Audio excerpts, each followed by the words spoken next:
कोई चीज तुम लोग की अभी तक तुम लोगों ने डिस्कस किया, तुम लोगों को पता चला इसका कि क्या है, किस तरीके से है ये? सर ह्यूमन था जी, ह्यूमन बिहेवियर। ह्यूमन बिहेवियर पढ़ा था। किसने पढ़ाया था ह्यूमन बिहेवियर? मैम हबीका, मैम नहीं हबीब, वो ma'am Bushra, sorry ma'am Bushra. Madam Bushra ने पढ़ाया था। अच्छा ठीक है, तो इसका मतलब है कि तुम लोगों ने ह्यूमन रिसोर्स मैनेजमेंट से रिलेटेड या ह्यूमन रिसोर्स मैनेजमेंट के नाम से कोई चीज़ नहीं पढ़ी है अभी तक। ये तुम लोग का पहला है जिसमें तुम ह्यूमन रिसोर्स मैनेजमेंट को पढ़ोगे, ऐसे ही है? Yes sir. अच्छा ठीक है, सही है। मुझे एक चीज़ बताओ कि 4 साल कंप्लीट करने के बाद जब तुम लोग अपने इंशाल्लाह ग्रेजुएशन कंप्लीट करोगे तो कहाँ जाना चाहोगे और किस फील्ड में आगे जाना चाहोगे? जी आसिफ, क्या कहाँ जाना चाहोगे, किस फील्ड में आगे आना चाहोगे? Sir accountant. अकाउंटिंग, ठीक है। सना? यस सर, अकाउंटिंग में। अकाउंटिंग में, ठीक है। Maimoona, are you available?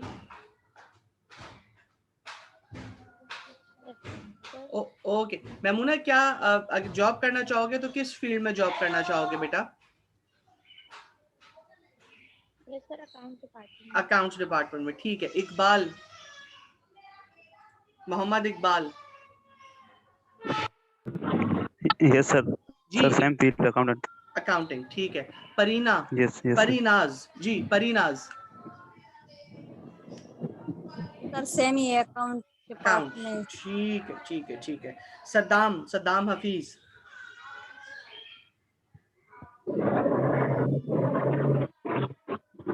Saddam जी, सद्दाम बेटा किस फील्ड में करना चाहोगे?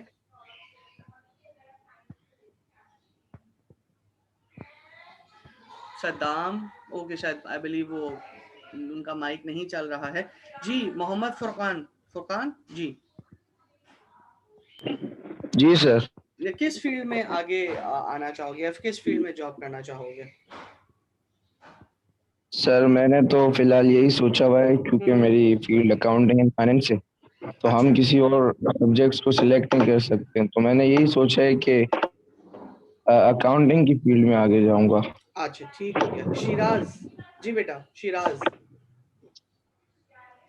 शिराज अली सर। बेटा किस फील्ड में आगे आना चाहोगे, किस फील्ड में पढ़ना चाहोगे, किस फील्ड में जॉब करना चाहोगे? सर मैं फाइनेंस की फील्ड में जाना चाहूंगा फाइनेंस की सर। फील्ड में जाना चाहोगे। अच्छा, तुम सब लोगों ने कभी ये चीज सोची है कि अगर, ठीक है तुम सब लोग फाइनेंस में जाना चाहोगे, बहुत अच्छी बात है, अगर हम एक मंथली या अगर हम एक बैच वाइज, मतलब जिस तरीके से 6-6 महीने तुम लोगों के सेमेस्टर्स होते हैं ना, तो अगर मैं जी हर सर। 6-6 महीने के सेमेस्टर का बैच बनाऊं और बैच बनाने के बाद अगर मैं कैलकुलेट करूं तो मुझे इस चीज़ का अंदाज़ा होगा कि मेरे पास हर साल, मतलब हर सेमेस्टर के बाद, रादर साल के बाद तो नहीं, हर सेमेस्टर के बाद 2500 से 3000 बच्चा जो है वो क्रिएट होता है। ये 3000 बच्चा मेरे पास जो है वो हर साल, हर 6 महीने के बाद जो है मेरे पास मार्केट में आता है। लेकिन अनफॉर्चुनेटली मेरे पास मार्केट में इतनी जॉब्स नहीं है। अच्छा, before saying all these thing, ये सब चीज़ें बताने से पहले मैं तुम लोगों को अपना थोड़ा सा इंट्रोडक्शन दे देता हूँ ताकि तुम लोगों को आइडिया हो जाए कि मैं अगर ह्यूमन रिसोर्स पे बात कर रहा हूँ तो मैं कैसे बात कर रहा हूँ और क्यों बात कर रहा हूँ। मेरा नाम उमैरुल्लाह खान है। मैं मास्टर्स मैंने किया हुआ है पब्लिक एडमिनिस्ट्रेशन में, फिर मैंने मास्टर्स किया है बिजनेस एडमिनिस्ट्रेशन में, और इस वक्त करंटली मैं नेशनल बैंक ऑफ पाकिस्तान के अंदर ह्यूमन रिसोर्स बिजनेस पार्टनर के तौर पे जो है वो काम कर रहा हूँ। करियर मैंने अपना प्रोफेशन का स्टार्ट किया था 2009 के अंदर। मैंने उस वक्त ज्वाइन किया था पाक अरब रिफाइनरी को। तकरीबन 2-2.5 साल मेरे पाक अरब रिफाइनरी में हैं। उसके बाद मैंने ज्वाइन किया नेशनल बैंक ऑफ पाकिस्तान को एज मैनेजमेंट ट्रेनी ऑफिसर, जिसको तुम लोग मैनेजमेंट ट्रेनी भी कहते हो, जिसको तुम लोग ग्लोबल ट्रेनी भी कहते हो, जिसको तुम लोग ग्रेजुएट ट्रेनी भी कहते हो। मुख्तलिफ जगहों के ऊपर उसके मुख्तलिफ नाम यूज़ किए जाते हैं, बट हमने जो नेशनल बैंक को ज्वाइन किया था वो ज्वाइन किया था एज मैनेजमेंट ट्रेनी ऑफिसर। और इस वक्त जो करंटली मैं काम कर रहा हूँ, करंटली मैं wing head HR business partner के डेजिग्नेशन के ऊपर काम कर रहा हूँ। मेरी फील्ड ऑफ एक्सपर्टीज की अगर तुम बात करते हो तो मेरी फील्ड ऑफ एक्सपर्टीज फाइनेंस की भी है, क्योंकि मैं फाइनेंशियल एनालिसिस का एरिया भी देख रहा होता हूँ, क्योंकि हमें एचआर में उसकी ज़रूरत भी पड़ रही होती है। सिमिलरली मेरा एमबीए का मेजर्स मेरा मार्केटिंग था, और एमपीए में मैंने ह्यूमन रिसोर्स मैनेजमेंट और फाइनेंशियल एनालिसिस के अंदर जो है वो अपना जो है मास्टर्स मैंने कंप्लीट किया हुआ था। तो मुझे तीनों डायमेंशंस का जो है वो अच्छे से अंदाजा है कि मार्केट में किस तरीके से चल रहा है। अराउंड तकरीबन 11 साढ़े 11 साल मेरा आपका वर्किंग एक्सपीरियंस है, और एचआर ऑपरेशंस के बहुत सारे एरियाज में देख चुका हूँ, जिसमें एक बड़ा इंटरेस्टिंग एरिया जो मैंने देखा हुआ है वो रिक्रूटमेंट का देखा हुआ है। रिक्रूटमेंट क्या होता है ह्यूमन रिसोर्स में? रिक्रूटमेंट ये होता है कि जिसमें तुम लोग सारे के सारे लोग इंटरव्यूज देते हो, और जो एक बाबा जी तुम्हारी कुर्सी के ऑपोजिट बैठे हुए होते हैं और जो तुमसे बहुत सारे सवाल पूछ रहे होते हैं, तो वो बाबा जी वाला काम रिक्रूटमेंट वाले करते हैं, या वो बाबा जी रिक्रूटमेंट के होते हैं। तो उन बाबा जी की जगह पे जो है वो हम बैठ के भी जो है अपनी प्रैक्टिसेस जो है वो कर रहे होते हैं। तो ये मेरा छोटा सा प्रोफाइल है। तो अब हम वापस आ जाते हैं, वापस आके अपनी बात को कंप्लीट कर लेते हैं कि हर 6 महीने के बाद हमारे पास तकरीबन 3-3.5 हज़ार बंदा जो है वो पास आउट हो रहा होता है। अब तुम लोगों ने जिस तरह सपोजिट तुम लोग बीकॉम के हो ना सारे के सारे, मतलब तुम लोग सब तुम लोग बीकॉम कर रहे हो ना, यस बीकॉम का सर। बैच है ना तुम लोगों का, ठीक है। अब तुम खुद देखो तुम्हारी अपनी यूनिवर्सिटी में बीकॉम भी है, बीबीए भी है, ठीक है। अब इसके बाद जब मैं मजीद फर्दर आगे जाता हूँ तो आगे जाके मैं यूनिवर्सिटीज देखता हूँ पूरे कराची के अंदर ऑलमोस्ट, अगर मैं करेक्टली रिकॉल कर सकूँ तो 23 यूनिवर्सिटीज हैं। और 23 यूनिवर्सिटीज को मैं जब कंसोलिडेट करता हूँ तो 23 यूनिवर्सिटीज को जब मैं 3000 से मल्टीप्लाई करता हूँ तो इट क्रिएट्स अराउंड तकरीबन 15-16 हज़ार के करीब की फिगर जो बन जाएगी। सद्दाम आपका माइक बेटा डिस्टॉर्ट कर रहा है, अगर आप मेरी आवाज़ सुन सकते हो तो प्लीज़ सुन लो। माइक अपना ओपन ना करो या माइक चेंज कर लो अपना, क्योंकि आपका माइक बहुत ज़्यादा शोर कर रहा है। ओके, तो हमारे पास तकरीबन इतने का फिगर बनता है जो कि हर साल निकलता है। अब मेरा सवाल ये है कि क्या हमारे पास इतना सारा हर 6 महीने के बाद जो बंदे निकल रहे होते हैं, हर 6 महीने के बाद जो ग्रेजुएट्स पास हो रहे होते हैं, हमारे पास और इंडस्ट्रीज में, ऑर्गेनाइजेशंस में इतने लोगों को कंज्यूम करने की जगह नहीं होती है। स्पेसिफिकली अगर अकाउंट्स के लिहाज से बात करूं, या स्पेसिफिकली अगर फाइनेंस के लिहाज से बात करूं, तो मैं इतने लोगों को कंज्यूम नहीं कर सकता, या मैं इतने लोगों को फाइनेंस में जॉब नहीं दे सकता।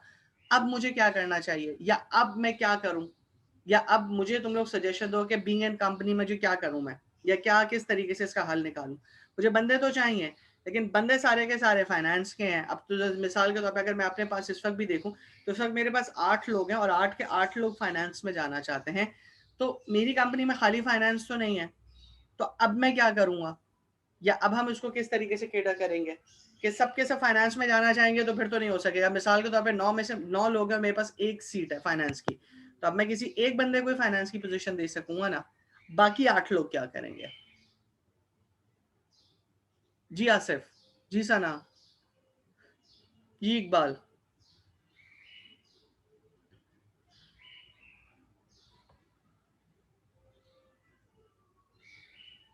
हेलो जी सर। जी। फिर अब क्या करेंगे, मतलब बीइंग एन ऑर्गेनाइजेशन क्या करना चाहिए मुझे, या बीइंग अ स्टूडेंट आप लोगों का बैकअप प्लान क्या होना चाहिए? सर हमें किसी और सब्जेक्ट में भी एक्सपीरियंस होना चाहिए, यस, मतलब कि फिर हम उसको भी ट्राई करें। बिल्कुल बिल्कुल ठीक कहा सना आपने। आप लोगों को in addition to what you are doing right now, Allah करे तुम सब लोगों की रेलेवेंट फील्ड के अंदर जॉब मिल जाए, बहुत अच्छी बात है। लेकिन अगर रेलेवेंट फील्ड में इन केस तुम लोगों को जॉब नहीं मिल पाती है, या रेलेवेंट फील्ड में तुम लोग परस्यू नहीं कर पाते हो, या रेलेवेंट फील्ड का तुम लोगों को ट्रैक नहीं मिलता, तो क्या करना चाहिए हमें?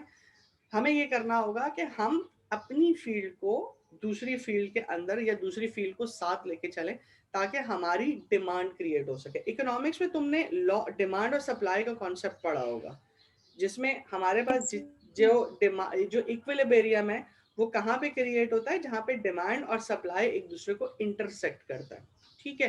तो यही सेम चीज हम इंडस्ट्रीज के अंदर अप्लाई करते हैं, यही सेम चीज हम ऑर्गेनाइजेशंस में अप्लाई करते हैं। और जब हम ये चीज ऑर्गेनाइजेशन के अंदर अप्लाई करते हैं तो हमारे लिए आसानी क्या होती है कि हम वो ब्रेक इवन पॉइंट जो है वो डिटरमिन करने की कोशिश करते हैं, ब्रेक इवन पॉइंट को कैलकुलेट करते हैं जिस वजह से या जिसके लिहाज से हमारे लिए बहुत आसानी हो जाती है कि हम ऑर्गेनाइजेशन में लोगों को कैरी आउट कर सकें, ऑर्गेनाइजेशन में लोगों को कंट्रोल कर सकें, या right person for right job वाला जो कॉन्सेप्ट है उस कॉन्सेप्ट को हम अडॉप्ट कर सकें। इन सब चीज़ों को बताने की वजह यह है कि इन सब चीज़ों के अंदर हम हर ऑर्गेनाइजेशन के बारे में हमेशा एक बात कहते हैं कि organisations are made for the people by the people, कि ऑर्गेनाइजेशन लोगों के लिए बनाई जाती है और ऑर्गेनाइजेशन लोगों से बनती है। और जब हम लोगों की बात करते हैं तो हमें यह अंदाजा होता है इस स्टेटमेंट से कि किसी भी ऑर्गेनाइजेशन के अंदर जो सबसे इंपॉर्टेंट तरीन फैक्टर है वो लोग हैं, ठीक है। और लोगों के अंदर जो सबसे अहम तरीन चीज हमें देखनी होती है वो लोगों की इफेक्टिवनेस और एफिशिएंसी देखनी होती है। अब इफेक्टिवनेस क्या चीज होती है? इफेक्टिवनेस का मतलब होता है कि हम राइट थिंग्स की बात करते हैं, सही चीजों की बात करते हैं, ठीक है। मतलब आप कोई काम सही तरीके से कर रहे हो, इसका मतलब है कि आप इफेक्टिव हो। सेकंड चीज जिसकी हम बात करते हैं वो हम बात करते हैं एफिशिएंसी की। एफिशिएंसी का वर्ड आप सब लोगों ने सुना हुआ है, आज भी एफिशिएंसी की डेफिनेशन वही है कि आप इनपुट को डिवाइड करते हो और आउटपुट को डिवाइड करते हो इनपुट से, तो आपके पास एक रेशियो आ जाता है जो ये बता देता है कि आपने कितना एफिशिएंटली काम किया है, कितना थिंग्स राइट के कॉन्सेप्ट को आप साथ लेके चले हो। तो हम जब इफेक्टिवनेस की बात करते हैं तो हम राइट थिंग्स की बात करते हैं, और जब हम एफिशिएंसी की बात करते हैं तो हम थिंग्स राइट की बात करते हैं। दोनों के अंदर सिर्फ वर्ड्स का हेर फेर है, right things and things right वाला। और इस चीज को कैलकुलेट करना या इस चीज को डिटरमिन करना या इस चीज को इंश्योर करना कि हमारी ऑर्गेनाइजेशन के अंदर तमाम के तमाम लोग इफेक्टिव भी हैं, एफिशिएंट भी हैं, या अगर कोई इफेक्टिव और एफिशिएंट नहीं है तो वो हमारी ऑर्गेनाइजेशन से डिसकंटिन्यू हो जाए, या हम उसको ट्रेन कर दें, या हम उसको डेवलप कर दें। ये तमाम की तमाम चीजें ह्यूमन रिसोर्स मैनेजमेंट के अम्ब्रेला में फॉल होती है। अब कोई तुमसे अगर सवाल पूछे, जनरली सवाल पूछे कि जी अब ये बताओ कि तुम लोगों ने ह्यूमन रिसोर्स मैनेजमेंट पढ़ा था, तो ह्यूमन रिसोर्स की डेफिनेशन क्या है?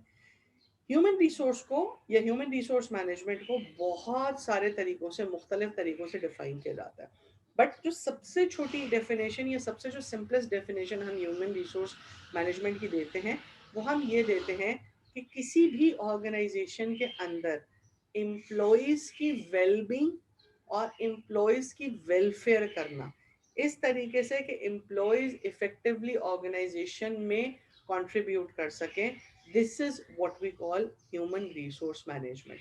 ये वो चीज़ है जिसको हम ह्यूमन रिसोर्स मैनेजमेंट कहते हैं। आसान लफ्जों के अंदर हम ऑर्गेनाइजेशन के लोगों की भलाई के लिए, ऑर्गेनाइजेशन में लोगों की अच्छाई के लिए जो काम करते हैं, जिसके नतीजे में लोग हमारी ऑर्गेनाइजेशन में इफेक्टिवली और एफिशिएंटली काम करते हैं, ये पूरे के पूरे फंक्शन को कंट्रोल करने वाला ह्यूमन रिसोर्स मैनेजमेंट होता है।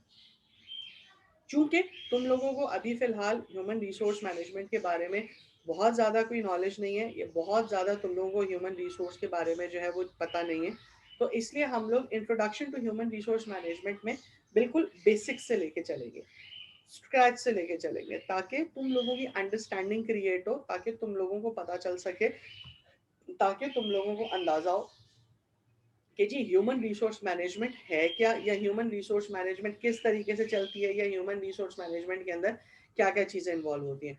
क्योंकि जितनी ज़्यादा सफिशेंटली, जितने ज़्यादा फ्लुएंटली तुम लोगों की बेसिक्स स्ट्रांग होती जाएंगी, उतना ही तुम लोगों के लिए आसान होगा कि तुम लोग आगे जाके इस पर्टिकुलर सब्जेक्ट की डिटेल्स पढ़ सको।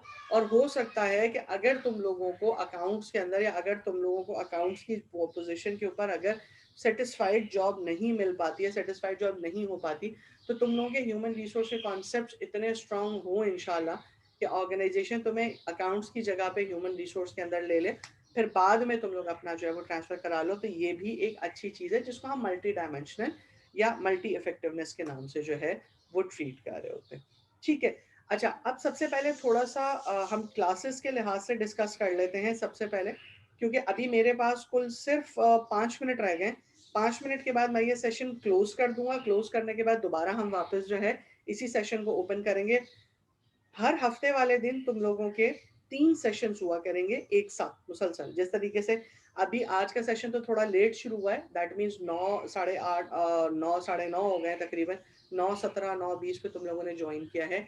नेक्स्ट क्लास में मैं तुमसे रिक्वेस्ट करूंगा कि तुम लोग थोड़ा सा जल्दी जो है वो ज्वाइन कर लो, ताकि मेरे लिए भी आसानी हो और तुम लोगों के लिए भी आसानी हो। करना हमें क्या है, अच्छा दूसरी चीज, जो पहली चीज है मैं बता दूं, हमारी ऑल्टरनेट हर फ्राइडे के ऊपर क्लासेस का स्केड्यूल थोड़ा सा चेंज होगा। तुम लोग मुझे गाइड कर दो कि किस तरीके से करना है। अगले सैटरडे को क्या मैं तुम लोगों की क्लास 8 बजे से 10 बजे तक कर लूं? सर 8 बजे नहीं, 9 से ठीक है। 9 से ठीक है। अच्छा मसला थोड़ा सा ये है कि 9 बजे मेरी अगले हफ्ते को एक छोटी सी कमिटमेंट है, ठीक है, तो मैं फिर 9 बजे नहीं कर सकूंगा। दूसरा तरीका मैं क्या ये कर आगे सुनो, हमारे पास हर चीज का हल होता है ना। अगर मैं तुम लोगों की क्लास जो है वो अगले सैटरडे को सिर्फ एक सैटरडे के लिए, मतलब ऑल्टरनेट सैटरडे, एक सैटरडे छोड़ के एक सैटरडे, एक सैटरडे छोड़ के एक सैटरडे, इस तरीके से अगर मैं अगले सैटरडे को तुम्हारी क्लास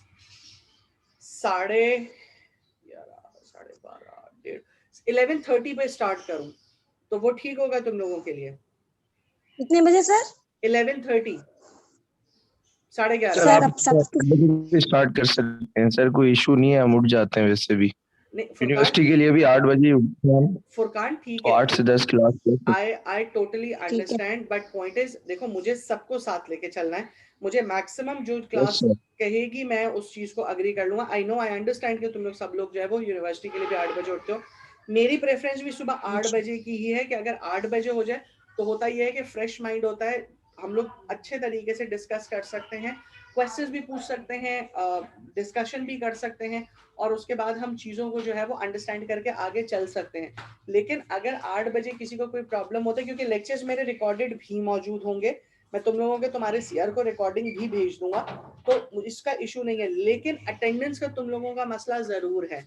मैं क्लियरली बता रहा हूँ, लास्ट सेमेस्टर भी जो मैंने पढ़ाया है उसके अंदर भी अटेंडेंस का जो है वो इशू आया है। तो मेरी तुम लोगों से एक बड़ी बेसिक रिक्वेस्ट ये है कि प्लीज़ अपनी अटेंडेंसेस मेंटेन रखना, प्लीज़ अपनी अटेंडेंस जो है वो लाजमी जो है वो रखना अपने पास, ताकि बाद में तुम लोगों के लिए अटेंडेंस का इशू ना हो। तो अटेंडेंस मेरा जो है वो एक बहुत मेजर कंसर्न है, बहुत मेजर एलिमेंट है कि जो कि मुझे जो है वो डील करना है। अदर देन दैट इसके अलावा और कोई मसला नहीं है। तो मुझे इसका मतलब ये ड्यू है कि मैं तुम लोगों की अगर सुबह 8 बजे क्लास रख देता हूँ तो इट बिकम्स ओके, ऐसे ही है। तो मैं कल यानी कि अगले हफ्ते की क्लास 8 बजे रख सकता हूँ, ठीक है या नहीं? ठीक है, मुझे अग्री करो, कंफर्म करो, ताकि मैं नेक्स्ट क्लास तुम लोग की उसी हिसाब से करूँ। यस सर एग्री है। यस सर एग्री है। चलो बस ठीक है जी। Yes sir. Asif, Furqan, Iqbal, Maimuna, Shiraz, Saddam agree करो। सद्दाम बेटा अगर आपका माइक नहीं चल रहा है तो मुझे लिख के अग्री कर दो। अग्री हो? नेक्स्ट क्लास में आपकी अगली क्लास, कमिंग क्लास 8 बजे मैं आपकी कंफर्म कर रहा हूँ। Yes yes sir. Sir. Yes sir. ठीक है ठीक है, okay. Your next class will be from 8 to 10। तो ये आपका अगली क्लास का हो गया जी। कुछ कह रही हो सना? सर हमारी थर्सडे को क्लास होगी या सैटरडे को क्लास है? बेटा सैटरडे को क्लास है आपकी, आप लोगों का स्केड्यूल अच्छा। सैटरडे का हुआ हुआ है। ठीक। ठीक है, ओके। मुझे सदाम ने भी ओके कर दिया। अच्छा अब मुझे दूसरे सवाल का जवाब ये दो जो मेरा अहम सवाल है, सीआर किधर है तुम लोगों का? सोया हुआ है सर। सोया हुआ है, और सीआर ने मुझे ओके किया है कि सीआर क्लास जो है वो ओके है, चले सबकी क्लास होगी। तो सीआर को कौन उठाएगा मुझे ये बताओ जरा, कौन सर उठाएगा? उसको कॉल करते हैं, देखते हैं, अगर कॉल रिसीव करता है तो बता देते हैं क्लास के बारे में उसको। उसको क्लास के बारे में पता है, उसने ही मुझे कल ओके किया है कि जी ठीक है। शाजेब ना, शाजेब ही है ना तुम लोग का सीआर? जी सर। Yes sir. उसने ही मुझे ओके किया है। चलो खैर बाहर देख लेते हैं इसको भी।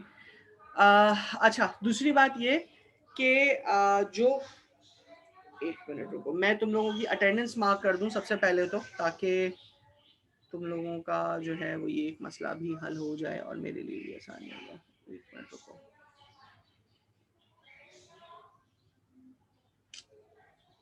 ओके जी, तुम लोगों की अटेंडेंस डन। अच्छा दूसरी बात ये कि जो हम क्लास लेंगे, परिनाज कुछ कह रहे हो बेटा, क्योंकि तुम्हारा माइक म्यूट है और तुम्हारी आवाज नहीं, और तुम्हारा वो ब्लू हो रहा है, दैट मींस तुम कुछ कहना चाह रहे हो। अगर कुछ कह रहे हो तो माइक अनम्यूट करके बोल लो बेटा।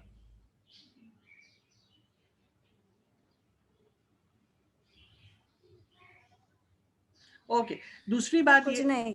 अच्छा ठीक है, ओके। अच्छा, दूसरी चीज ये कि हम जो अपना सेशन रन करेंगे या हम जो अपना सेशन चलाएंगे, वो सेशन इस तरीके से होगा कि हम जो है वो 2 पार्ट्स के अंदर अपना सेशन जो है वो ब्रेक करेंगे। ब्रेक करने का मतलब ये है कि पहले हम ये करेंगे कि हम लोग जो है वो क्लास के अंदर 2 जो हमारे लेक्चर्स होंगे उसमें हम डिस्कस करेंगे चीज़ों को कि किस तरीके से ह्यूमन रिसोर्स मैनेजमेंट क्या होती है, ह्यूमन रिसोर्स मैनेजमेंट में क्या क्या चीज़ें इंक्लूड होती हैं एंड ऑल दैट, जो हमारा एकेडमिक डिस्कशन है वो, ठीक है। और उसके बाद जो आखिरी के हमारे पास 30 मिनट्स होंगे अगली लास्ट सेशन के, उस 30 मिनट्स के अंदर हम HR की जो डेफिनेशंस हैं वो हम देखेंगे। डेफिनेशंस देखने का मतलब ये है कि जो हमारे पास डेफिनेशंस होंगी चीज़ों की, लाइक जिस तरीके से HR में रिक्रूटमेंट से क्या मतलब है, ट्रेनिंग का क्या मतलब है, डेवलपमेंट का क्या मतलब है, सक्सेशन प्लानिंग का क्या मतलब है, मैन पावर प्लानिंग का क्या मतलब है, उसमें से कोई भी एक डेफिनेशन को हम जो है वो लेंगे और हम लेके उस डेफिनेशन को आपस में डिस्कस करेंगे, ठीक है। छोटे छोटे असाइनमेंट्स तुम लोगों को दूंगा मैं बहुत सारे। असाइनमेंट्स देने का मकसद ये है कि हो सकता है कि शायद तुम लोगों की अगले उसके अंदर जो 30 मिनट्स का टाइम पीरियड हो, जो लास्ट 30 मिनट्स का टाइम पीरियड हो, उसमें हम एक असाइनमेंट क्रिएट कर लें और असाइनमेंट क्रिएट करने के बाद वो मैं तुम सब लोगों से बोलूँ कि लिखो या वो सारे का सारा असाइनमेंट बनाओ। 1 पेज का होगा, ज़्यादा का नहीं होगा। वो बना के उसका स्नैपशॉट मेरे साथ शेयर करो ताकि मैं उसको आगे करूँ और इसी की बेसिस पे मैं तुम लोगों की मार्किंग करता चला जाऊंगा। फिर तुम लोगों की अटेंडेंस की मार्किंग जो 20 मार्क्स मेरे हाथ पर, 25 मार्क्स मेरे हाथ में होते हैं, वो डिपेंड करेंगे तुम लोग की अटेंडेंस के ऊपर, तुम लोग की पार्टिसिपेशन के ऊपर, कि तुम लोग कितना पार्टिसिपेट करते हो और हम उस चीज़ को जो है वो आगे लेके चलेंगे। उसके बाद बाकी तुम लोगों की जो असाइनमेंट्स हैं वो तुम लोगों के मार्क्स जो है वो कंप्राइज करते चले जाएंगे, वो तुम लोगों के मार्क्स जो है वो बनाते चले जाएंगे और आखिर में इस तरीके से फिर हम एक 50 मार्क्स का या 50 मार्क्स का जो तुम्हारा फाइनल होगा उसमें और मिड टर्म के मार्क्स के अंदर चीज़ों को जो एडजस्ट कर लेंगे, तो इस तरीके से तुम लोगों के मार्क्स कॉम्पेंसेट हो जाएंगे। मुझे ये बताओ अभी तक किसकी कितनी CGPA आ रही है, मतलब किसकी 5वें सेमेस्टर में हो तो CGPA तो बन गई होगी, किसकी कितनी आ रही है? आसिफ कितनी CGPA है, कितनी परसेंटेज है तुम्हारी? सर अभी रिजल्ट एक पहले सेमेस्टर का है, अभी रिजल्ट किसी का और नहीं आया।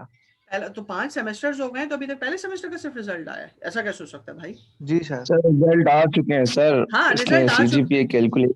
रिजल्ट आ चुके, चलो परसेंटेज बता दो, रफली बता दो, रिजल्ट्स तो आगे होंगे सर बेटा। मैं यस सर आ गए। लास्ट सेमेस्टर जो है ना जिसका हमने पेपर दिया है उसका अभी तक नहीं आया है। 3rd सेमेस्टर तक सर मेरी जो है ना 3.5 चल रही है। माशाल्लाह, ठीक है। फुरकान की 3.5 बन रही है। सना कितनी बन रही है बेटा? सर 3.2। ठीक है, ग्रेट। आसिफ कितनी बन रही है? रफली बता दो, मतलब एक रफली होता है कि भाई सर इतनी बन 2.7। कम बन रही है थोड़ी सी। आसिफ थोड़ी मेहनत करने की जरूरत है बेटा। 3 से ऊपर CGPA यस चाहिए सर। होती है हर ऑर्गेनाइजेशन के अंदर जहां तुम जाओगे एलिजिबिलिटी के लिए, टेस्ट में बैठने के लिए 3 से ऊपर CGPA चाहिए होती है, तो एटलीस्ट 3.0 तो रखो तुम। 2.7 है, बहुत ओके करीब सर। करीब वो 3 के। इंशाल्लाह you will get your 3 CGPA, लेकिन 3 CGPA तुम्हें अपनी करनी है हर हाल में। 5वां सेमेस्टर है, बहुत आसानी से हो जाएगी, मसला नहीं है इतना बड़ा। 2-3 में अच्छे अच्छे मार्क्स उठाओगे इंशाल्लाह सर। इंशाल्लाह हो जाएगी। जी मैमूना कितनी CGPA है बेटा आपकी? 3.6। सॉरी कितनी मैमूना? 3.6। उफ या अल्लाह, इतनी पढ़ने वाली बच्ची हो, चलो अच्छी बात है। इकबाल कितनी CGPA है? इकबाल इकबाल तुमने, तुम्हारा माइक अनम्यूट हुआ है और तुमने उस वक्त बोला नहीं है और तुम अब बोल रहे हो। अजी इकबाल अब बताओ कितनी CGPA है?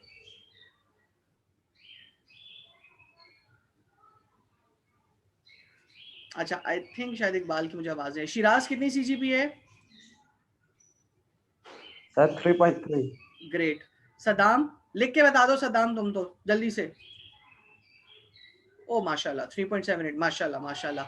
परीनाज आपकी कितनी है बेटा? 2.9।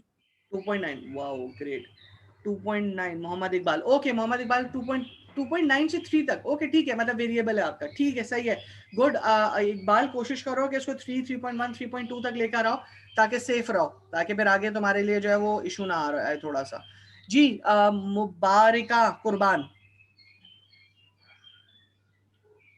Yes sir. बेटा अच्छा चलो ठीक है, अब तो खैर मेरे पास 1 मिनट से कम रह गए, मैं ये क्लास डिसकंटिन्यू कर रहा हूँ, क्लोज कर रहा हूँ और यही सेशन दोबारा से वापस खोलूंगा। तो 9 के 9 पार्टिसिपेंट्स जल्दी से मेरे पास वापस आ जाए तो फिर हम इसका डिस्कशन कंटिन्यू करेंगे। मैं सेशन एंड कर रहा हूँ, दोबारा से वापस सेशन रिज्यूम करूंगा मैं।